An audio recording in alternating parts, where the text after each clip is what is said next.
Merhabalar. Bu videomuzda Hristiyanlık ve astroloji arasındaki gizemi ve burçlarla ilişkisini inceleyeceğiz. Önce intro.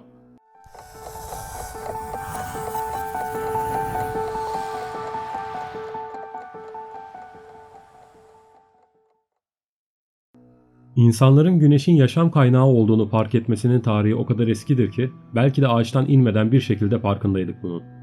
Ancak şundan eminiz ki bin yıllardır güneşi taşlara kazıyan, ona adaklar adayan ve dolayısıyla ona tapan da bizleriz. Çünkü o bize aydınlık, sıcaklık ve güvenlik sağlar. Hatta bugün bile çoğumuz güneşli günlerde kendisini daha iyi hisseder.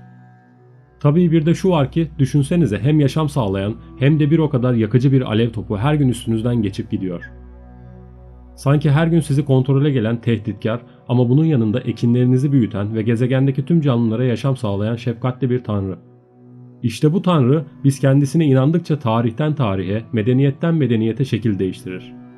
Yeri gelir Günan'a, Samaş olur, yeri gelir İsa. Halbuki Güneş 4,5 milyar yaşında bir yıldız sadece.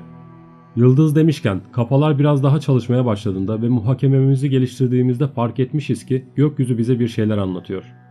Eğer onu düzenli takip edersek Güneş ve Ay tutulmalarını, Dolunay'ı hesaplayabiliriz. Resimde gördüğünüz zodyak kuşağı da buna benzer şekilde Güneş'in 12 ay boyunca geçtiği takım yıldızını tasvir eder. Ve çok iyi bildiğiniz üzere biz bu takım yıldızlarını günümüzde burç olarak adlandırılıyoruz. Yani bir bakımdan kafalar hala binlerce sene öncelerde galiba. O halde Güneş'e tanrısallık atfetmemize çok da şaşırmamalıyız. Peki bu 25 Aralık tarihi neyin nesidir?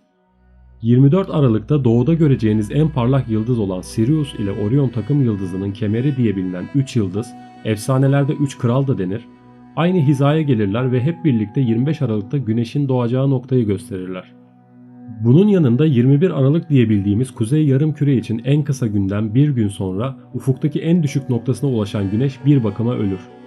Ve 3 gün sonra 25 Aralık'ta tekrar Güney Haçı diye bilinen Crux takım yıldızının üstünde yükselmeye başlar.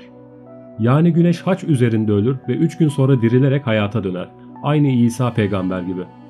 Peki Meryem Ana, onun gökyüzüyle bağlantısı nedir?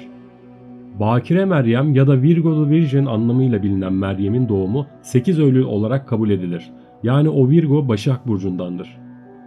Ayrıca Ağustos ve Eylül aylarının hasat mevsimi olduğunu düşünürsek Virgo'nun buğday ile tasvir edilmesi çok da garip değil.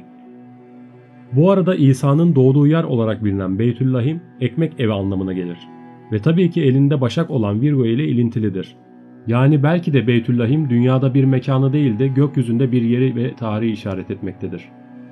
Ayrıca şehrin resmi logosuna baktığımızda başak ve yıldız detayı da oldukça dikkat çeker. Gelelim Yahuda'ya. İyi kötü hepimiz hikayeleri biliriz. Son akşam yemeğinden sonra Yahuda İsa peygamberi öper ve Roma lejyonları İsa'yı tanırlar ve kıskıvrak yakalarlar. Sonrası ise malum, peygamber çarmıha gerilir ve gömüldükten 3 gün sonra göğe yükselir. Ancak bu hikayede ilginç başka bir nokta ise İsa'nın Romalı askerler tarafından tanınmamasıdır. Genel kanı böyle bir şeyin mümkün olmadığına dairdir.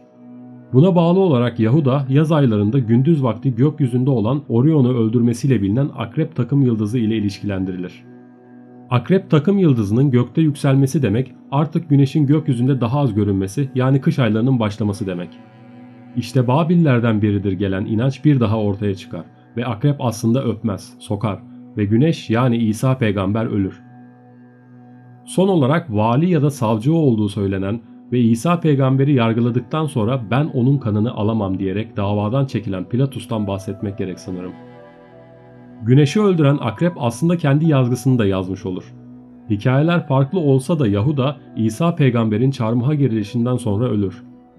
Aslında akrebi öldüren ve güneşin tekrar gökte yükselmesini sağlayan da yay takım yıldızıdır ve yay Pilatus ile ilişkilendirilir.